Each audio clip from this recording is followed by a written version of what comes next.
Teman-teman, saat ini saya berada di pantai barat Kabupaten Bangkalan, tepatnya di barat daya Kabupaten Bangkalan. Nama lokasinya adalah Ujung Piring ya. Ujung Piring itu desanya, kemudian kecamatannya masuk kecamatan Socah.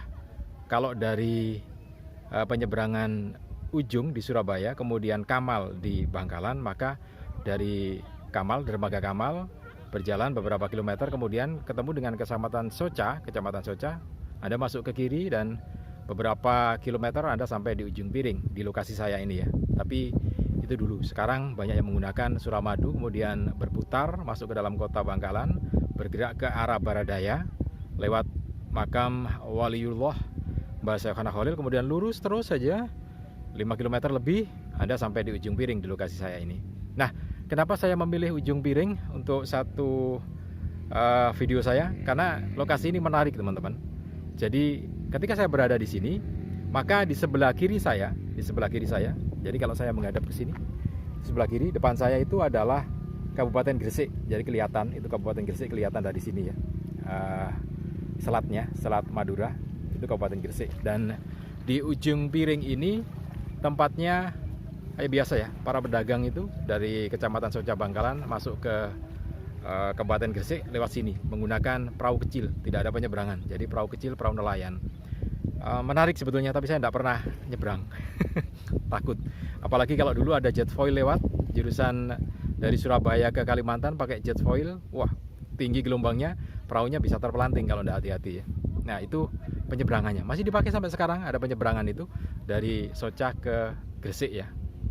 Nah satu hal yang menarik dari Ujung Piring ini teman-teman, bukan hanya satu ya, tapi banyak. Jadi banyak yang menarik dari sini. Saya akan cerita satu persatu gitu ya. Jadi kenapa kok namanya Ujung Piring gitu ya? Kenapa kok namanya Ujung Piring? Ini ada kaitannya dengan legenda Joko Tole. Saya pernah baca buku yang dikasih mertua saya tentang sejarah. Sejarah sama legenda beda ya. Kalau sejarah harus ada tertulis, kalau legenda tidak tertulis gitu ya. Jadi buku itu menceritakan tentang sejarah Pulau Madura, termasuk diantara Ujung Piring ini. Jadi ketika masanya Joko Tole itu hidup gitu ya, pada masanya Joko Tole pernah bertempur dengan kapal dari Cina gitu ya, kapal dari Cina. Nah, pertarungannya menarik dan sengit sekali. Pertarungannya di sini gitu ya, di daerah sini. Jadi Joko Tole itu mempunyai kuda terbang. Jadi Joko Tole itu punya kuda terbang, kudanya bersayap. Kalau Anda lihat atau searching ya, logonya Kabupaten Sumeneb itu adalah kuda terbang. Ada sayapnya, itu kudanya Joko Tole gitu ya. Nah, pada waktu masanya Joko Tole bertempur dengan pasukan dari Cina menggunakan kapal, dan kapalnya juga bisa terbang gitu ya. Nah, pertarungan itu akhirnya dimenangkan oleh Joko Tole. Cuman pertarungan sengitnya ada di Ujung Piring ini. Jadi kapal itu bergerak berputar-putar di sini, kemudian Joko Tole juga berputar-putar di sini. Menariknya ketika kuda yang kuda yang ditunggangi oleh Joko Tole ini menoleh ke kiri, ke belakang gitu ya, itu berarti artinya kapal Cina itu ada di belakang, sehingga Joko Tole harus menghajar kapal itu ke arah belakang gitu ya. Dan akhirnya beberapa kali kapal itu dihajar, berantakan, sehingga perbekalan yang ada di kapal perangnya Cina itu, termasuk diantaranya piring itu berjatuhan dan akhirnya tumpah di Ujung Piring ini ya. Cuma nggak tahu piringnya ada apa nggak sampai sekarang gitu ya. Tapi ceritanya seperti itu gitu ya. Sehingga kalau sekarang kita lihat kuda terbang yang dimiliki oleh Joko Tole itu dipakai simbolnya oleh Kabupaten Sumeneb gitu ya. Kuda bersayap itu kudanya Joko Tole gitu ya. Pertempurannya ada di sini, sehingga diabadikan dengan nama Ujung Piring. Oke, itu satu cerita yang menarik gitu ya. Ada cerita lagi yang menarik lagi. Jadi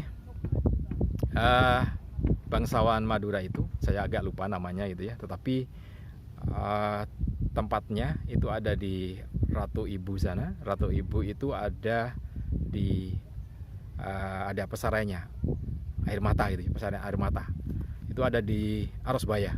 Jadi Kabupaten Bangkalan ke utara lagi ada Arosbaya di sana, kemudian belok ke kanan ada pasaraian air mata, tempatnya Ratu Ibu gitu ya. Nah teman-teman, salah satu di antara menantunya Sunan Giri adalah bangsawan dari Madura ini. Kemudian, nah pada waktu menjadi istrinya itu. Jadi putrinya adalah putrinya Sunan Giri, kemudian dinikahi oleh bangsawan dari Madura itu ya. Nah, menderita matanya tidak bisa melihat gitu ya. Matanya tidak bisa melihat, dan ini menjadi satu cobaan tersendiri buat keluarganya Sunan Giri, termasuk menantunya ini yang dari dari Madura ini ya, bukan dari Madura ini. Nah, kemudian seperti yang saya ceritakan tadi, jadi kalau ke Madura pakai selat di sini, di ujung piring ini, nyebrang pakai perahu, kemudian berhentilah di salah satu tempat ya, yang saya sebutkan tadi, Soca itu, tapi dulu belum ada namanya gitu ya, belum ada namanya. Nah, di sana ada air mata, kemudian entah ada petunjuk seperti apa atau berdoa seperti apa, kemudian istrinya yang putrinya Sunan Giri ini membasuh mukanya dengan air dari tempat itu ya. Kemudian tiba-tiba saja matanya bisa melihat lagi. Jadi matanya sudah normal lagi dan sehat lagi, bisa melihat lagi. Sehingga tempat itu dinamakan Soca. Dalam bahasa Jawa, Soca itu adalah mata gitu ya. Makanya itu dinamakan Soca. Nah, itu beberapa cerita yang menarik yang sempat saya dapatkan dari buku yang saya dikasih mertua saya. Menarik bukunya, cuman sayang sekali bukunya hilang sekarang, nggak tahu kemana gitu ya. Nah, banyak cerita yang lainnya. Tapi sekarang teman-teman, Ujung Piring ini juga membawa cerita tersendiri. Kemarin ketika pertama kali beberapa tempat termasuk Indonesia melakukan pembatasan sosial berskala besar ataupun apapun namanya, sehingga tidak banyak kendaraan yang bergerak, tidak banyak pabrik yang beroperasi karena banyak yang libur. Nah, selat ini teman-teman menjadi salah satu bukti bahwa ketika tidak ada polusi udara di sini menjadi sangat bersih. Jadi biasanya kita melihat Gresik itu agak ini apa, berkabut, bukan kabut sutra ungu. bukan kabut pagi itu, tetapi karena bercampur dengan asap dari pabrik dan kendaraan, sehingga kita agak suram gitu ya melihat Gresik dari sini. Tetapi kemarin ketika ada pembatasan sosial berskala besar dan juga pabrik-pabrik banyak yang libur, selat ini menjadi sangat jernih sekali. Kita bisa melihat Kabupaten Gresik, pohon-pohonannya, pohon-pohon bagonya bisa kita lihat dari sini ya. Sangat jernih sekali pemandangannya waktu itu. Nah, itu yang menarik. Kemudian Ujung Piring ini menjadi tempat wisata juga. Tempat wisata anak-anak muda sekarang ini banyak tadi ya. Di video yang sempat saya sampaikan tadi di awal juga menarik. Nah, di belakang saya itu belakang tuh ada dua menara ya. Yang satu itu menara telekomunikasi, kemudian yang satu itu mercusuar bangunan Belanda. Itu mercusuar pandu ya. Jadi kalau malam ada lampunya, dia akan muter lampunya seperti radar itu ya. Memang radar di situ ya. Ada lampunya juga untuk memandu kapal yang melintas dari Surabaya ke arah Laut Jawa sana, Laut Jawa ke utara itu ya. Kemudian juga memandu yang akan masuk ke ini kan banyak dijadikan tempat rekreasi. Gratis soalnya. Nah, dari sana, dari arah Kalimantan masuk ke Surabaya dipandu oleh menara mercusuar itu ya. Dan beberapa waktu yang lalu sempat dijadikan tempat wisata juga, cuman ya begitu deh. Karena yang kesana banyak anak-anak muda, akhirnya mercusuar itu dibuka, bisa naik ke atas, view-nya bagus kalau dari atas gitu ya, bisa melihat dari atas itu Selat Madura ini, juga dari Bangkalan juga bisa lihat dari atas itu, tinggi itu.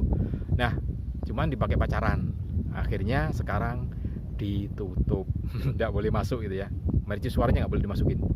Padahal bagus itu, mercusuarnya bagus, naiknya juga ya lumayan tinggi, bisa untuk spot jantung gitu ya. Oke, itu kondisi Ujung Piring. Kenapa saya jadikan pilihan untuk update video saya yang terbaru. Anda yang akan ke Bangkalan mungkin bisa manfaatkan waktu ke Ujung Piring ini ya, ngajak saya ya. Oke teman-teman, mudah-mudahan video ini bisa bermanfaat untuk Anda, menghibur Anda. Salam dan sukses selalu untuk Anda.